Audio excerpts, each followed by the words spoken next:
All right, Shalom. Shalom.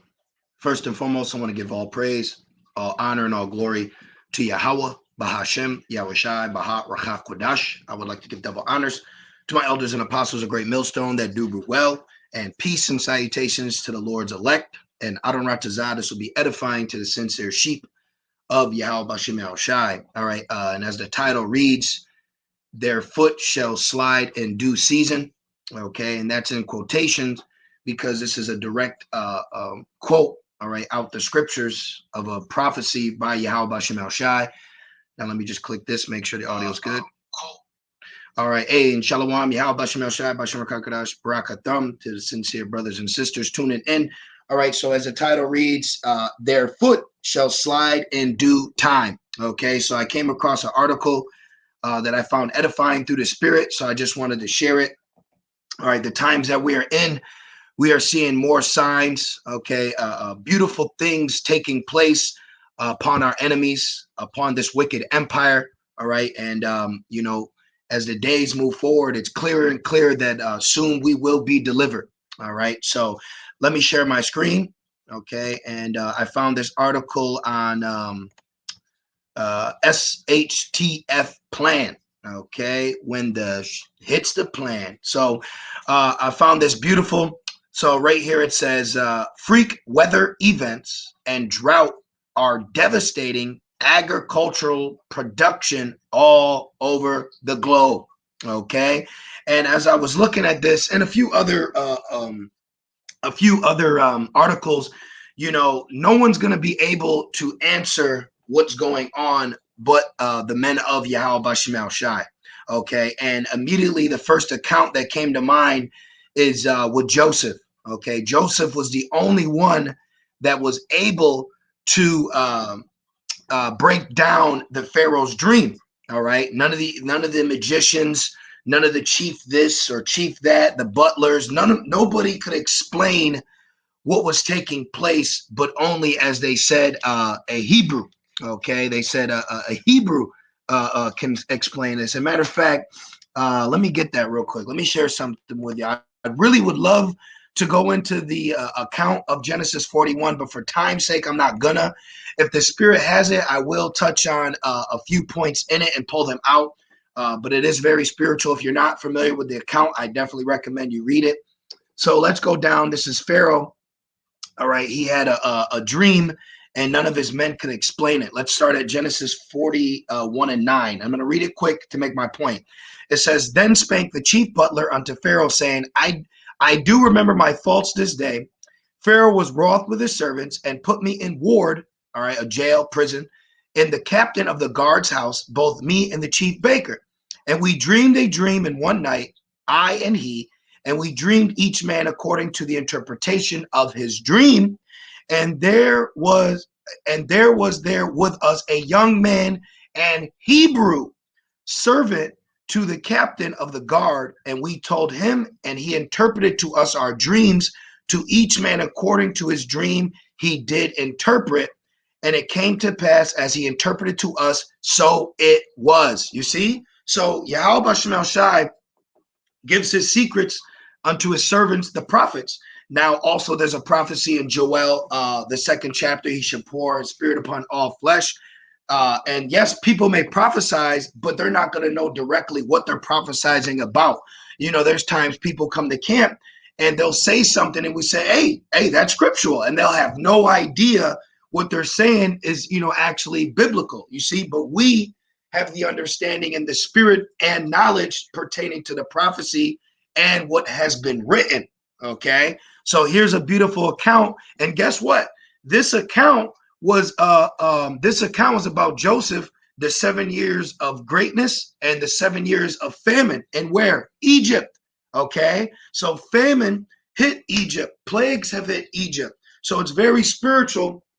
Even before the 10 plagues that took place in Egypt, there was a Hebrew Israelite in the land of Egypt that foretold through a dream of Pharaoh how a famine was coming. And what are we doing now? We're letting you know, all right, and giving you, and that's what this lesson is about. This lesson is to show you signs that great famine and plagues are coming to Egypt again, okay? And it says, and it came to pass, Genesis 41:13, and it came to pass as he interpreted to us, so it was. Me he restored unto my office, and him he hanged. Right. So when you read the account in its entirety, Joseph broke down the dreams to the men that he was in jail with, but then doing that led to the man that was released telling the Pharaoh of this. Then the Pharaoh called in Joseph, and Joseph broke down the Pharaoh's dream, and it was about the 7 years of famine. First the 7 years of plenty, then the 7 years of famine, and he became great in that land. You see, so nothing new under the sun. Now that I said that, let's read a future prophecy. Okay, well, actually, let's hold a future prophecy, line that right up, and let's read just a little bit more of this article, and it's all going to tie in. Okay, there's a lot of signs. Okay, there's a lot of secrets that are taking place that people call natural phenomenons, or global this and climate that. But no, we have the signs and understanding that these are signs for us to know the end is near. Okay, and you've been hearing that for quite some time. But Yahweh Shai told us that 2,000 years ago. Tell them, repent, the kingdom is nigh. So we are growing closer and closer every day. I don't care if you hear a lesson every day of destruction coming, because it is. Every day down is another day closer to the kingdom. Okay, every day down is another day closer to the kingdom. All right. So let's expound just a little bit more on this, and then we're going to dive right into the scriptures. Okay. Freak weather events. Did the Lord send freak weather events on Egypt before? Yes. All right. Did the Lord send freak weather events before the plagues in Egypt? Yes. Was not in the days of Noah, was that not a freak weather event? Yes. Okay. And it says drought. Drought leads to dearth. Dearth is famine. Freak weather events and drought are devastating agriculture production all over the globe. Did the Most High use freak weather events to affect the agriculture? Yes. All right. It says, did you know that Brazil had just had snow for the first time in 64 years? Millions of Brazilians were absolutely thrilled to see these people. It reminds me of when Donald Eagle faced Trump, when we had that beautiful, well, there's countless so far, but there was a beautiful eclipse that I remember specifically when Trump was in office, and I was actually working. So I was blessed enough to actually just be outside, because things happen. Brothers may be at work. I'm sure there's times you want to, see certain things or hear things, but your job gets in the way. There's plenty of times where I've worked and, I may have had my, depending on the job, I could have my headphone in and I'm trying to do my job or listen to a lesson, so there's times where the Lord blesses us, where even in the midst of our requirements of captivity and Babylon, we're able to still see things. And I remember specifically working outside, and all the Edomites were outside looking up. They all had glasses, and everyone's looking up. And I remember this was when Trump looked up with no glasses on, and everybody was making fun of him. But see, it's like people don't understand these signs that they see. They may look beautiful, they may look alluring and wow, magnificent. They have no idea these are signs sent on high to warn you of the judgment that's coming. Okay. The rainbow is literally a peace treaty that the Most High created with the earth to let you know, hey, I'm not going to destroy the earth by a water and flood again. But people, oh, look at the rain. You have no idea. That's a peace treaty from an act of war taken on the inhabitants of the earth. So we are looking at signs or warnings of a looming destruction and war that's coming. And people have no idea. I actually witnessed these Brazilians, these bugged out Asherites, they were building snowmans. Okay, they were laughing and kiki, and this is amazing, but they have no idea that is the Lord visiting the earth. Let's snag that really, really quickly. Let's go to Isaiah. All right, these are beautiful. I love going into lessons through the Spirit first and foremost. I love going into lessons about how the Lord is using also what as nature to judge people. Okay, look, Jerusalem is warned. Okay. This is Isaiah 29:6. Thou shalt be visited of Yahweh Bashem El Shai of hosts with thunder. Remember, thunder and hail hit Egypt, and with earthquakes. Great earthquakes took place when the Lord judged wicked Israelites. These are also signs of Yahweh Shai's second coming. And great noise with storm. Storms come in many ways. Storms can come through hail, thunder, snow, rain. That's all mixed in with storm. Okay. All those things are mixed in with storm. Okay. It says with storm and tempest and the flame of devouring fire, which that's ultimately the plague that will consume this land. But right now, we are witnessing plagues, but plagues as before. But these plagues are what they're doing is destroying agriculture. It's not just raining and snowing, and that's it. Through these acts of what they call Mother Nature are leading to other signs. Okay, great storms are leading to the destruction of agriculture. Okay, and that took place in before in Egypt. All right, so let's read this real quick. This is Second Ezra 15:11. But I will bring them with a mighty hand and a stretched out arm and smite Egypt with plagues as before. Now, someone could say, well, it just said Brazil. So why are you using this to speak about America? Because if you keep reading, Brazil is one of the highest exporters of corn. For who? The America. Do you want to go to America? See? All right. And guess what? Fun fact. When you go back full circle to Genesis 41, guess what Joseph was storing up to get ready for the famine?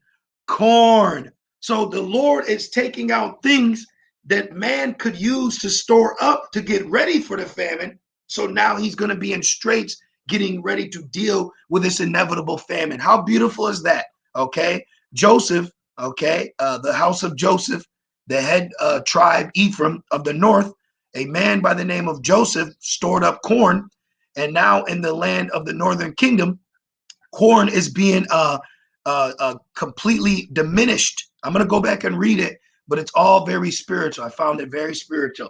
Okay, and it says, where are we at? It says, and smite Egypt with plagues as before. Well, guess what? What was Egypt smitten with? Well, there's 10 plagues. Okay, we can actually pull them up real quick, which I personally love going into these. But let's put 10 plagues of Egypt. Okay. Now let's go into the images and let's pull up one in particularly. I like this one right here. Oh, this is good too. Let's see this one. All right. All right. Well, let's see. I go this one. I always wonder why. You know what? Let me see if I can zoom my screen in a little. All right. That's good enough. So right here, look at these plagues. This is all affecting the economy. Okay, water is for the economy. All right, livestock, that's the economy. Hail, that's for agriculture. That's the economy. Dark, all these things affected the gods of Egypt and their everyday living in Egypt. Okay, so now that we said that, let's go back. Second Ezra 15:11. But I will bring them with a mighty hand and a stretched out arm and smite Egypt with plagues as before, and will destroy all the land thereof. Now go into this article. So we touched on that. We're going to go into a plague in Egypt, but first let's read this little fun fact. It says Brazilians were absolutely thrilled to experience real snow for the very first time in their lives, but the freakishly low temperature have hit agriculturally a production really hard at a very sensitive moment.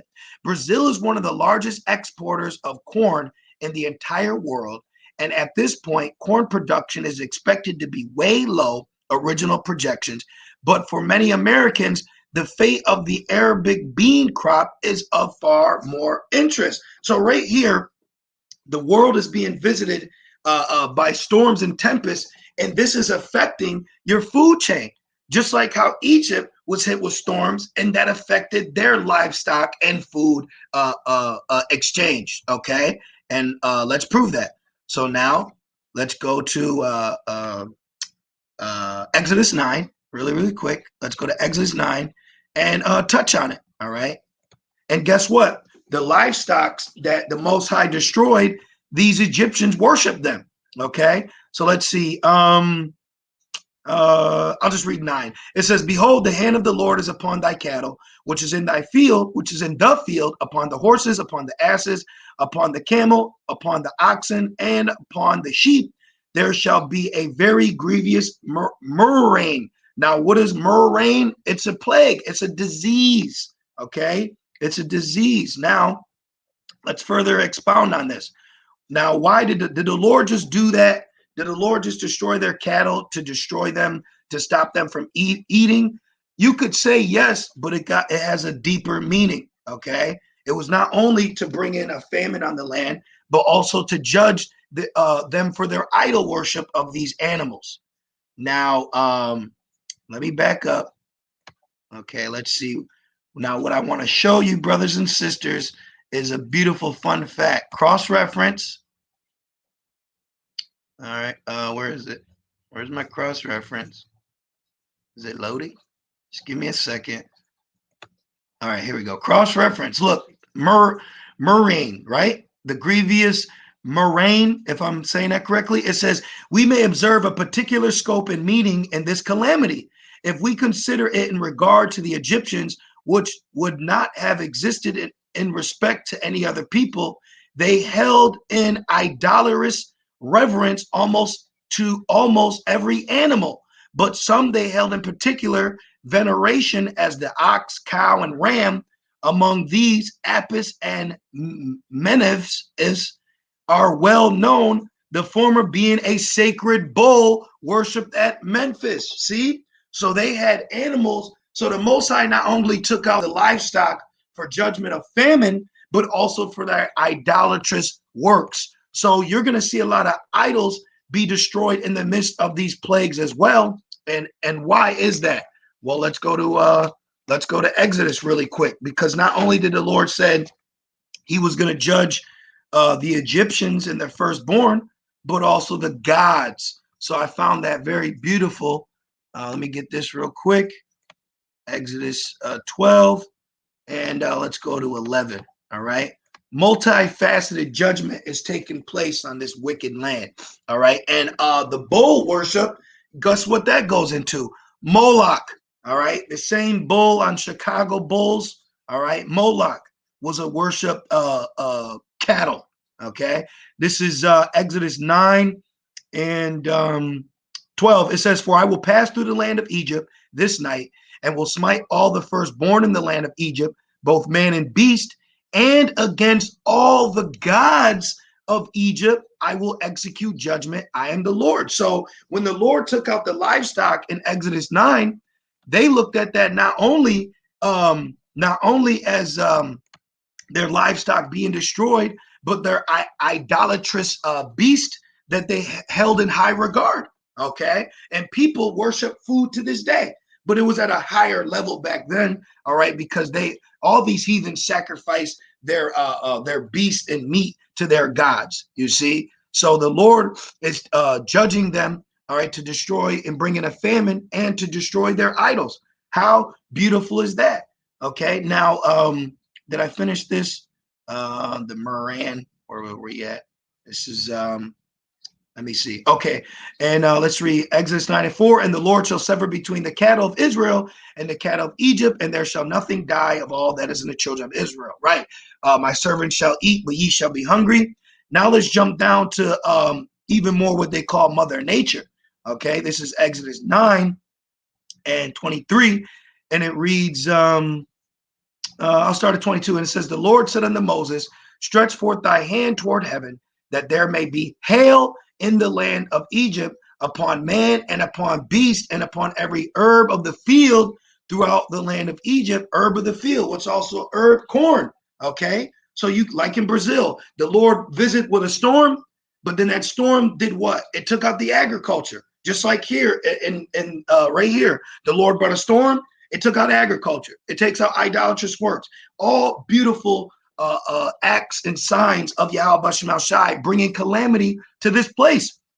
While some people think it was just snowfall, look at the snowball effect of what that snow did in Brazil and how it's coming and affecting America. You had something called Farmageddon. You got Bill Gates taking over all the farmlands. All this is tying in together. Okay, they are getting ready for a great famine like Joseph did. You see, but they will be in straits. They are stockpiling food right now. This is what Esau Edom is doing.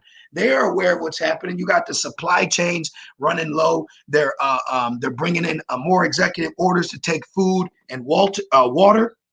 You see, so all these things are tying all in, but ultimately this is all being done by design by Yahweh Bashim Al Shai, and I'm gonna further prove that with two more scriptures. After this, I'm gonna go right into it, and it says. Throughout the land of Egypt, and Moses stretched forth his rod toward heaven, and the Lord sent thunder and hail. Remember, storm and tempest, and look, and hail, and the fire ran along upon the ground, and the Lord rained hail upon the land of Egypt. So there was hail and fire mingled with the hail, very grievous, such as there was none like it in all the land of Egypt since it became a nation. And the hail smote throughout all the land of Egypt and all that was in the field, both man and beast. And the hail smote every herb of the field and brake every tree of the field. Only in the land of Goshen, where the children of Israel were, was there no hail. Now, what's that equivalent today? If there's going to be plagues sent to Egypt again as before, who was protected before? Israel. Who's Israel today? The elect. So 2/3 are as the Egyptians as well. So they're going to be affected by these plagues too, but the elect will not be. Okay. So their foot is going to slide in due season. And we're witnessing that through storms, tempests, flood, and what? Agriculture from storms and tempests, flood. What? As before, like in Egypt, the Lord brought plagues that destroyed the agriculture, brought in famine, broke down the economy of Egypt. What's taking place right now? America, which is spiritual Egypt, is being broken down economically, agriculturally, morally, all from what? The visitation of these plagues of Yahweh Bashim El Shai. Okay? And the fire, the famines, the storms. What are all these? These are all acts of vengeance by Yahweh Bashim El Shai, all rolled into one. Okay? The same plagues, the fires, the famines, all right, the destructions that was brought on Egypt, those are signs of vengeance. What is taking place here in America? Storms, famines, pestilence, plagues, as like in Egypt. What are these signs of? Vengeance upon America. Okay, let's get this real quick. This is Sirach 39, all right, and 29, all right.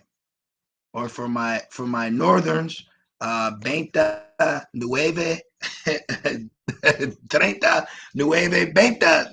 So I can't. My Spanish is terrible. This is Sirach 39 and 29, and it reads, "Fire and hail was not fire and hail sent." Exodus 9 and 4 was not and famine was not a famine sent. Genesis 41. Okay. It's not a famine prophesied for this Egypt. Matthew 24 is not a famine taking place now. Beautiful. All ties in, man. It all ties in. But going back, fire and hail and famine and death, all these were created for vengeance. Okay? All these were created for vengeance. Teeth of wild beasts and scorpion serpents and the sword punishing the wicked to destruction. All these are for vengeance. And whose vengeance is it? Yahweh Bashim El Shai. Let's get it. This is Deuteronomy 32. All right, Deuteronomy 32 and 35. To me belongeth vengeance and recompense. What's vengeance? Fire, hail, famine, death, sword. What are we witnessing? Fire, hail, famine, death, sword. Who's bringing it? Yahweh Bashim El Shai. Why? Because those are signs of vengeance, because vengeance belongs to the Lord. To me belongeth vengeance and recompense. Pay back. Their foot shall slide in due time. You see? So that's why I was inspired to title this lesson, Their foot shall slide in due time. Because if you look at the what's going on, if you follow along with precepts, if you see what's happened in the past, if you see the signs, what's coming for now, it all showing you that their foot is about to slide in due time. Okay? The things that are taking place soon will pull them out of rulership. Their feet established in rulership will slide soon, and then they shall fall. The rock formed without hands shall smite the feet. He held on to the heel. Esau's foot is sliding, man. And if any of you familiar with wrestling, you know that you pull that foot, boom, you pull that foot from under them. All right, you put their feet where their head is at, man. Okay, and this is what's taking place. We don't need to read all this. Okay, you can read it if you want, but this is all showing you destruction, millions of tons of destruction, man. Okay, look at this. Tens of thousands on the brink of starvation. 85.3 million tons. People are losing their minds, man. And the prophets of Yahweh Shemel Shai have been prophesizing this. And through the spirit, we're linking it all in. It's being woven into a beautiful blanket or a beautiful picture of prophecy. To me belongeth Naquam, vengeance and recompense. Their foot shall slide in due time, for the day of their calamity is at hand, and the things that shall come upon them make haste. There you go, man. Okay, there you go. So, through the spirit and power of Yahweh Shemel Shai, I wanted to do this lesson. I found it very edifying, according to prophecy and the precepts and the understanding we have been given to the full measure to warn the sincere sheep of Yahweh Shemel Shai while being a watchman through the spirit and blowing that horn. Okay, so Lord's will, you brothers and few sisters were edified through the spirit as I was, and I just want to say, call halal, Yahweh, Bahashem, Yahushai, Baharakat. Also check the comment board. Brothers are posting beautiful precepts that coincide with this lesson, all right, to further substantiate the claims that we are making, all right, in the Bible, in the scriptures, all right. So with that being said, shalom.